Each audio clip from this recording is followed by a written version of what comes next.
Hey fantastic people, welcome back to F1ntastic Gaming. You can see we're back with the Last of Us Challenge series. This is the 2021 Belgian Grand Prix Last of Us Challenge, and the Belgian Grand Prix is going to take place on Sunday the 29th of August. The F1 summer break is finally over, and I'm so excited that F1 is finally back. And as you just saw, it is raining, which means this Last of Us Challenge is going to be even more interesting and even more difficult because it's even harder to overtake in rainy conditions. And the thing about the circuit Spa-Francorchamps is that the first and third sectors have some good overtaking opportunities. You can try and catch up to a car and overtake them, but the second sector is the complete opposite. It's much more difficult to overtake, and it's much more difficult to follow a car. So that's why we're gonna have to see how we manage this, how we get past these cars, and how we attempt to finish the Last of Us Challenge. So yeah, I'm really excited to take on this challenge. We're gonna be racing as Esteban Ocon, Formula 1's newest race winner, as he won the 2021 Hungarian Grand Prix. Since we're in the wet weather conditions and since we're racing in an Alpine, I doubt that we're gonna win the race, but I'm gonna try and set a goal to get into the top 10 because I feel like, given the conditions, that is already a massive challenge. So yeah, let's see how it goes. I'm looking forward to this challenge. Grid rundown looks like an immense lap from Lewis Hamilton yesterday puts him on pole position, and Valtteri Bottas will line up alongside. Moving on to the rest of the grid, we have Verstappen, Perez, Lando Norris and Ricciardo, Fernando Alonso, Vettel, Tsunoda and Charles Leclerc, Stroll, Sainz, Pierre Gasly and Raikkonen, Mick Schumacher, Giovinazzi, George Russell and Nikita Mazepin, Latifi and Esteban Ocon rounds off the grid. That's it then, it's time to go racing as we head to trackside for today's race. Throughout this race, our focus has to be on point because it is very, very difficult in the rain, especially at this circuit where if you get the braking wrong, you're into the barrier. So yeah, we got to be really, really careful. There's some really high speed, really difficult corners here. I'm just trying to get the setup right. I'm going to keep the tire pressures at full for the rainy conditions because that brings better responsiveness as we go to 5 red lights for the 2021 Belgian Grand Prix Last of Us Challenge. And the lights are still on. They're on for a long time, and finally it's lights out and away we go. You can see we really don't get a good start in the wet weather, and the lights were on for so long. But yeah, now down to turn 1, down to La Source, we make a huge dive bomb and we don't lock up that much, and we were down the inside of Russell. We're already up into the top 10 as we're side by side with Charles Leclerc now down the second straight. We're coming up to Eau Rouge. Leclerc should pull out now. No, he doesn't pull out. We're not supposed to go side by side through Eau Rouge. This is so close. Whoa, we nearly made contact with him. That was so scary. We're not supposed to go side by side through Eau Rouge and Radion. It's just not supposed to happen. It's very, very close. You can see behind us the cars are battling. George Russell is battling with Carlos Sainz now. I think Charles Leclerc has gone ahead of his teammate now. Russell was battling with Carlos Sainz, and right now I think this is Kimi Raikkonen battling with Lance Stroll. It's a very nice battle as we close up to Tsunoda a lot through this corner. I think it's called Bruxelles. Some people think it's called Rivage. I'd say the corner we're coming through right now is called Rivage, and the corner before was called Bruxelles. But some people call this corner that we just came through no name corner because some people don't think it has a name. But yeah, right now we're coming through Pouhon. That's definitely called Pouhon. We're currently speeding through this lap because you can see that we're so close to overtaking Tsunoda, but we just couldn't get that move done. We couldn't close up enough, and that's what I was talking about. And you can see now we're back to that battle with Lance Stroll and Kimi Raikkonen. You can see they're still side by side for so long. They're coming through Rivage, and right now it looks like Stroll's going to be ahead, but Raikkonen has held it. Raikkonen and Stroll are still going side by side into Pouhon. Do not go side by side through there. They actually still go side by side through Pouhon. That is insane. That takes guts. And yeah, Lance Stroll comes out ahead. That was an incredible battle. That was so close, but it ended at Pouhon because Pouhon is really not a place where you go side by side. And in the end, Stroll came out in front as we make a huge dive bomb into the final chicane. We make that dive bomb on Yuki Tsunoda. I'm happy with that move. I'm very happy with that dive bomb, and it worked out perfectly. It didn't work out well for Tsunoda though, because we're not the only driver that got past him at that chicane. You can see that we actually squeezed him out at the exit of the first corner of the chicane, and that allowed Leclerc to slip through around the outside of the final corner of the circuit. That's a very opportunistic move from Leclerc. Hats off to him for making that move. But now we're up in a P9, and I'm feeling really confident right now because we're closing up to Vettel, and we've made some really great moves, some really great progress on the first lap, and I want to continue this momentum and try and catch up to Vettel and pass Vettel. You can see we experienced some aquaplaning at Blanchimont where we ran wide because of the wet weather. We're closing up to Vettel at the final chicane, but I wanted to get past him, but I just couldn't. I was too far back, and we're just gonna have to stick with him trying to get past him. But for now, you can see that behind us, Stroll and Russell are having a battle now through the final chicane. Many people call this chicane the bus stop chicane, but that's because it used to be shaped like a bus stop. Now it's not shaped like that anymore, and the original name of that chicane is just chicane. As down to La Source, you can see that Russell has the inside line. He squeezes out Lance Stroll, but Lance Stroll is so close behind. He has a slipstream, so I don't think Stroll is gonna give up yet. They're fighting for P13 and P14. I mean, this is really great to see, because even though they're not fighting for really important positions, they're still fighting hard, and this is what we want to see from the AI in the F1 game. As Stroll gets a great run through Eau Rouge and Radion. Now he's going around the outside down the Camel Straight. You can see there's no DRS in the rain, so this is pure engine power, pure drag racing. Down into Les Combes they go. They're still side by side, although Stroll has the upper hand right now through Malmedy, and you can see that they're still side by side. How is this happening? This is absolutely insane. Down to Bruxelles they go, still side by side. Right now George Russell seems to have the upper hand, but it's still very even, and now Stroll takes the position down to Rivage. That was a very, very nice battle, and they're still battling right now. You can see Kimi Raikkonen getting into the fight. He's side by side through Pouhon again. This is the second time this race we've seen Kimi Raikkonen go side by side with another driver through Pouhon, and Raikkonen takes the position, but Russell is still holding it in down into Fagnes corner. They're still side by side through Piff Paff and now through Fagnes, but unfortunately we're gonna have to change our POV. I will show you the rest of that battle later, but on our race something really exciting is going on, because through Stavilo we go. We've caught up to Sebastian Vettel now. We're within 0.5 of a second or 0.6 of a second. Down into the bus stop chicane, we make a huge dive on. We make contact with him. We're kind of stuck on the curb, and now we're around the outside of the second part of the chicane. You can see we actually get the better traction.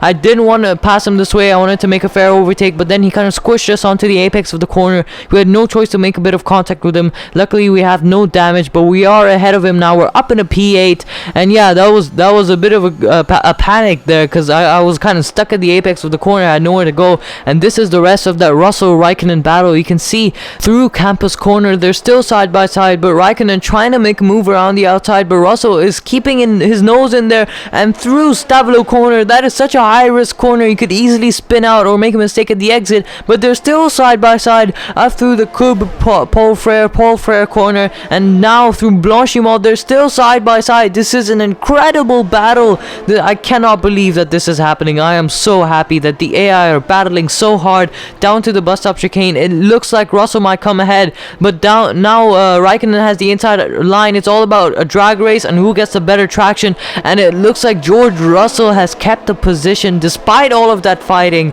despite all of the attacking from Kimi Raikkonen. George Russell keeps P14, and now we're coming up through Eau Rouge and through Radion, and you can see that it's actually considerably more difficult to go through those corners than it was in F1 2020. But for now we're getting attacked by Vettel because we didn't get a good run through those corners. I'm struggling through those corners, especially because of the wet weather, and yeah, it's a little bit more difficult now coming through Les Combes and through Malmedy corner.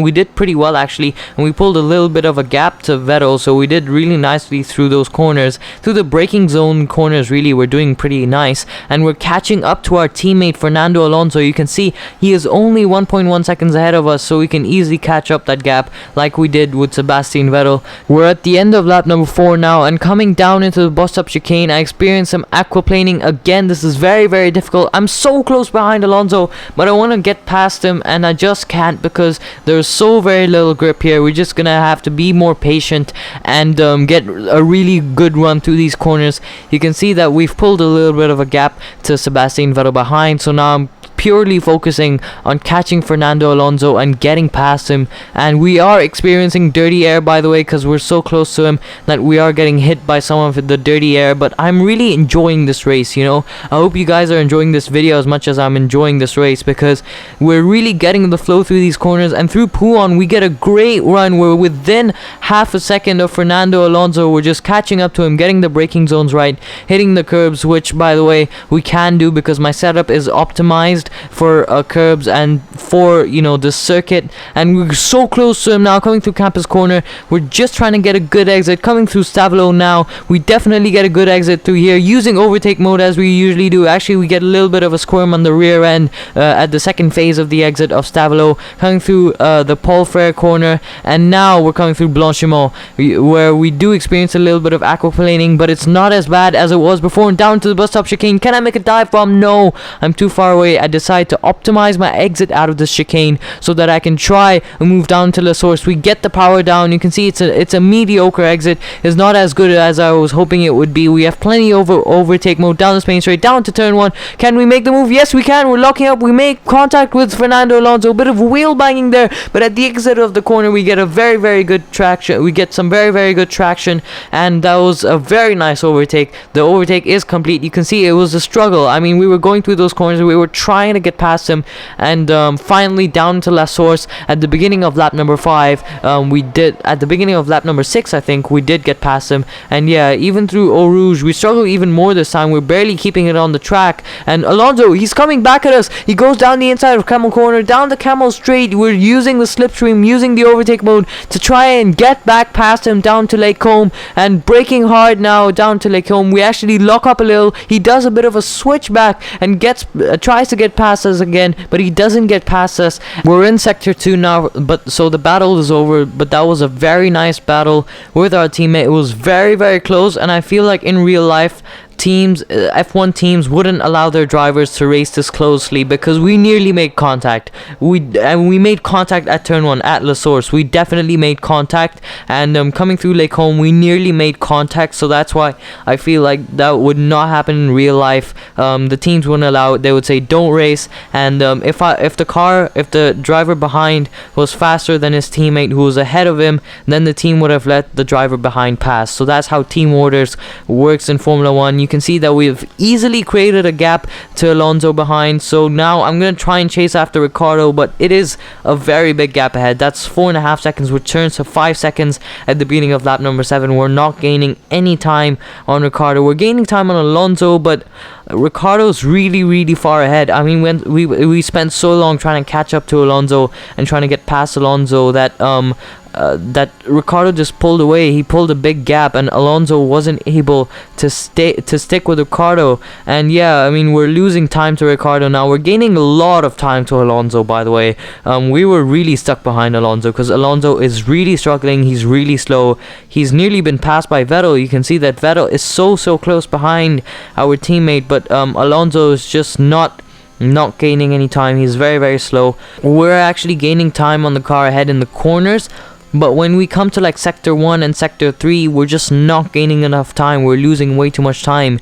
and yeah, it's just it's not looking too good for us. I mean, I'm still enjoying driving the circuit. You know, there's always a challenge of it being a wet race, and one thing we can finally celebrate is the fact that my tires are not dead. Usually in wet races my tires wear out so fast, and I wear them out really fast, and finally, after a long time, after a lot of struggling through dead tires in wet races on F1 2020, I'm finally able to race in a wet race without killing my tires out completely, and without getting a puncture or without getting near a puncture. So yeah, I was really happy about that. I was so elated to see that you know, we're close to the end of the race and my tires are not at like 60% tire wear.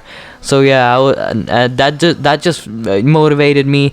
I mean, I knew I wasn't gonna catch up to Ricardo, so I just decided to enjoy the last few laps, get some good laps in, hit those apexes and get some good practice in, because this is really good practice. It's a wet weather race. There are some tricky corners, tricky braking zones, and yeah, this is really great practice to just nail my braking and nail the traction and just overall sharpen my driving. You can see on lap number 9 we're coming through Eau Rouge and we're hit with the snap of oversteer as we kind of have to cut the corner there. We really don't do that well through Eau Rouge because the tires are starting to go off a little bit. They're not that bad, but they're still they're starting to wear out, and yeah, we're just losing the grip. The rain isn't getting any better, and as we come to the end of lap number 10, it's still raining quite badly. It's not raining enough for like wet tires, so we won't have to change the tires. But now we're on to the final lap of the race, and yeah, the rain is pouring down to the source. You can see we hit that apex nicely like we have done, but we get a big snap of oversteer at the exit. We really had to counteract the oversteer because the tires are really going off now, and I want to show you as we come through Eau Rouge and Radillon for the final time in this race. We actually don't do too bad. We don't struggle too much as Lewis Hamilton wins the 2021 Belgian Grand Prix in our last to first challenge. Maybe he will win the race in real life. Do you think he'll manage to pull it off? If he does, then that's definitely going to be a big hit for Max Verstappen's title challenge. But we come through the final chicane. We get a great exit out of the corner. This has been a fantastic last to first challenge. I mean, we went from last to P7 in a wet race at the Belgian Grand Prix. I'm very proud of that. We get driver of the day. I think we deserve that. I hope you guys enjoyed this video as much as I did. I enjoyed commentating on it. I really enjoyed filming it. It was really fun and really relaxing. I really like the circuit. It's flowing and it's just so nice to drive. Don't forget to hit that like button. Don't forget to smash that subscribe button if you're new to the channel. This is F1ntastic Gaming. They kept the rubber in its proper operating window was a huge advantage today.